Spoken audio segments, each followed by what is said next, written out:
नमस्कार विद्यार्थी मित्रांनो, स्वागत आहे तुम्हा सर्वांचं अभ्यास गुरु या चॅनलवर। विद्यार्थी मित्रांनो, या व्हिडिओमध्ये जे प्रश्न वारंवार पोलीस भरतीमध्ये विचारले गेलेले आहेत तेच प्रश्न आपण पाहणार आहोत। पहा, या ठिकाणी प्रश्न पहिला आहे, छत्रपती शिवाजी महाराजांच्या गुप्तहेर खात्याचे प्रमुख कोण होते? छत्रपती शिवाजी महाराजांच्या गुप्तहेर खात्याचे प्रमुख कोण होते? तर पहा, या ठिकाणी योग्य उत्तर आहे बहिर्जी नाईक। कोण होते? बहिर्जी नाईक। पुढील प्रश्न पहा, चौरी चौरा घटनेमुळे कोणती चळवळ थांबवण्यात आली? चौरी चौरा घटनेमुळे कोणती चळवळ थांबवण्यात आली? तर या ठिकाणी योग्य उत्तर आहे असहकार चळवळ। चौरी चौरा घटनेमुळे असहकार चळवळ थांबवण्यात आली। पुढील प्रश्न पहा, खालीलपैकी कोलकाता उच्च न्यायालय कोणत्या वर्षी स्थापन केले गेले? पर्याय पहा।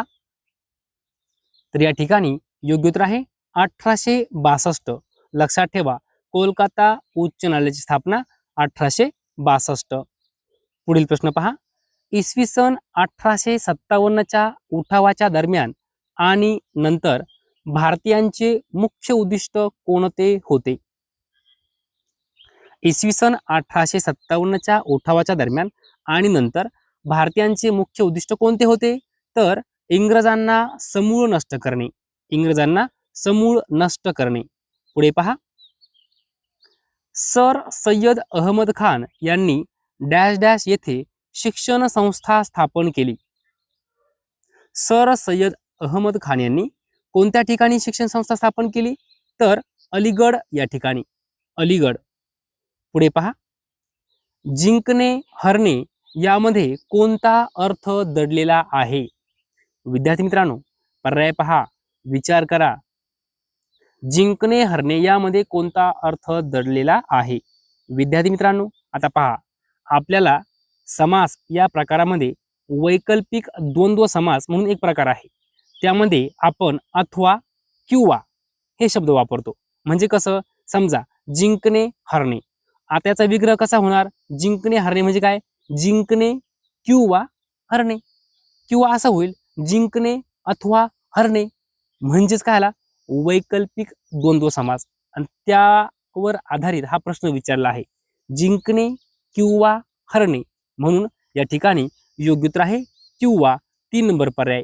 जिंकणे हरणे यामध्ये कोणता अर्थ दडलेला आहे? तर किंवा हा अर्थ दडलेला आहे।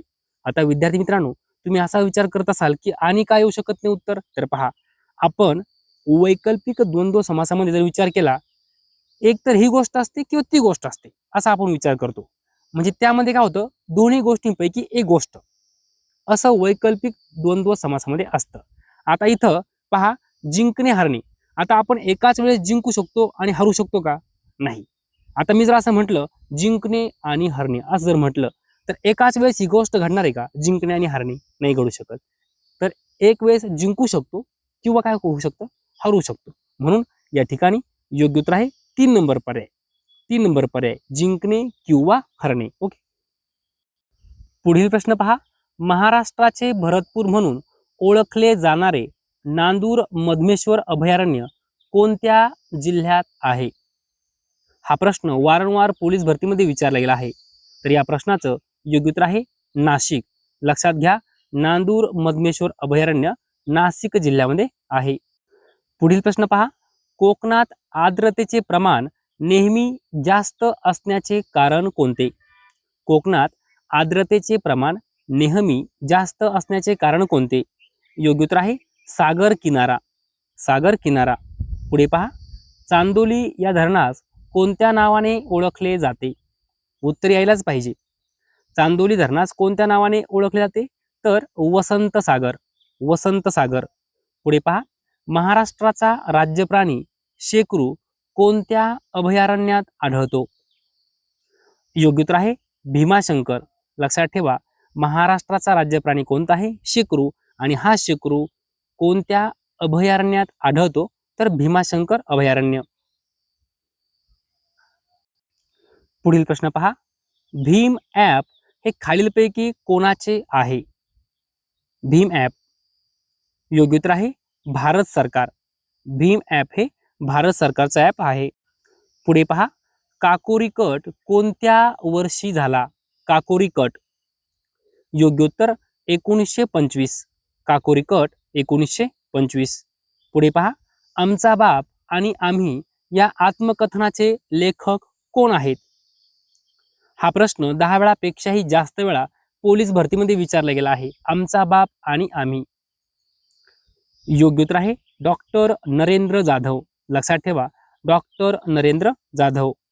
पुढे पहा, खालीलपैकी कशाचा अवलंब करून सार्वजनिक हिताच्या बाबींकडे मंत्र्यांचे लक्ष वेधले जाते? खालीलपैकी कशाचा अवलंब करून सार्वजनिक हिताच्या बाबींकडे मंत्र्यांचे लक्ष वेधले जाते? तर या ठिकाणी योग्य उत्तर आहे लक्षवेधी सूचना. लक्षवेधी सूचना. पुढे पहा, भीम चा पूर्ण अर्थ काय होतो? पहा, जे काही भारत सरकारचं ॲप आहे भीम ॲप, त्याचा पूर्ण अर्थ काय होतो? तर याचा अर्थ होतो Bharat interface for money. Bharat interface for money. पुढील प्रश्न पहा, शेतीचा शोध कोणत्या युगात लागला? शेतीचा शोध कोणत्या युगात लागला? तर या ठिकाणी योग्य उत्तर आहे नवाश्मयुग. नवाश्मयुग. पुढे पहा, थोर समाजसेवक बाबा आमटे यांचे संपूर्ण नाव काय? योग्य उत्तर आहे मुरलीधर देवीदास आमटे. बाबा आमटे यांचं संपूर्ण नाव आहे मुरलीधर देवीदास आमटे. पुढील प्रश्न पहा, गदर पक्षाची स्थापना कोणी केली? गदर पक्षाची स्थापना कोणी केली? तर लाला हरदयाळ. लक्षात ठेवा, लाला हरदयाळ यांनी गदर पक्षाची स्थापना केली. हा प्रश्न 50 वेळापेक्षाही जास्त वेळा पोलीस भरती, तलाठी भरतीमध्ये विचारला गेलेला आहे. पुढील प्रश्न पहा, विद्यापीठ कायदा कोणत्या कमिशनच्या शिफारशीवर आधारित आहे? विद्यापीठ कायदा कोणत्या कमिशनच्या शिफारशीवर आधारित आहे? योग्य उत्तर आहे रॅली कमिशन. Rally commission. पुढील प्रश्न पहा, 1930च्या मुस्लिम लीगच्या कुठल्या अधिवेशनात कवी मोहम्मद इक्बाल यांनी मुस्लिम राष्ट्राची कल्पना मांडली? काय म्हटलं आहे? 1930च्या मुस्लिम लीगच्या कुठल्या अधिवेशनात कवी मोहम्मद इक्बाल यांनी मुस्लिम राष्ट्राची कल्पना मांडली? पर्याय पहा, विचार करा आणि कमेंटमध्ये उत्तर सांगा. विद्यार्थी मित्रांनो, या ठिकाणी योग्य उत्तर आहे अलाहाबाद. अलाहाबाद. विद्यार्थी मित्रांनो, पुढील प्रश्न पहा, खालीलपैकी कोणता शब्द वैकल्पिक समास प्रकारातील आहे? काय म्हटलं आहे? कोणता शब्द वैकल्पिक समास प्रकारातील आहे?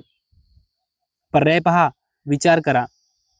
तर पहा, या ठिकाणी योग्य उत्तर आहे खरे खोटे. खरे खोटे. विद्यार्थी मित्रांनो, खरे खोटे याचा विग्रह आपण कसा करतो? खरे खोटे याचा विग्रह आपण असा करतो, खरे किंवा खोटे. कसा करतो? खरे किंवा खोटे. किंवा असं सुद्धा करू शकतो, काय? खरे अथवा खोटे.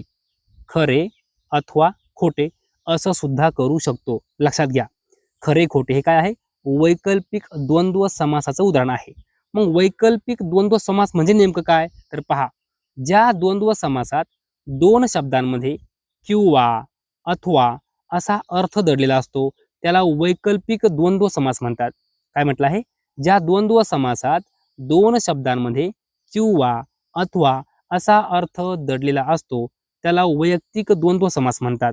म्हणजे दोन गोष्टींपैकी एक निवड दर्शवली जाते. म्हणजे कसं? आता पहा, खरे खोटे. आता एक तर खरं असेल किंवा खोटं असेल, म्हणजे खरे किंवा खोटे, किंवा खरे अथवा खोटे. खरे अथवा खोटे म्हणजे एक तर खरं असेल अथवा खोटं असेल, याला म्हणायचं वैकल्पिक द्वंद्व समास. विद्यार्थी मित्रांनो, वैकल्पिक द्वंद्व समासाचे अजून आपण काही उदाहरणे पाहू. पहा, दुःख सुख. दुःख किंवा सुख काय आहे? वैकल्पिक द्वंद्व समास. पुढे पहा, जिवंत मृत म्हणजेच काय? जिवंत किंवा मृत, किंवा असं होऊ शकतं काय? जिवंत अथवा मृत. वैकल्पिक द्वंद्व समास. रात्र दिवस. रात्र किंवा दिवस. जिंकणे हरणे. जिंकणे किंवा हरणे. ही जी काही उदाहरणे आहे ही आहे वैकल्पिक द्वंद्व समासाची. विद्यार्थी मित्रांनो, अशा प्रकारे जे प्रश्न वारंवार पोलीस भरतीमध्ये विचारले गेले होते ते प्रश्न या व्हिडिओमध्ये आपण पाहिलेले आहेत. जर तुम्हाला हा व्हिडिओ आवडला असेल तर नक्की एक लाईक करा, शेअर करा, सबस्क्राईब करा. धन्यवाद.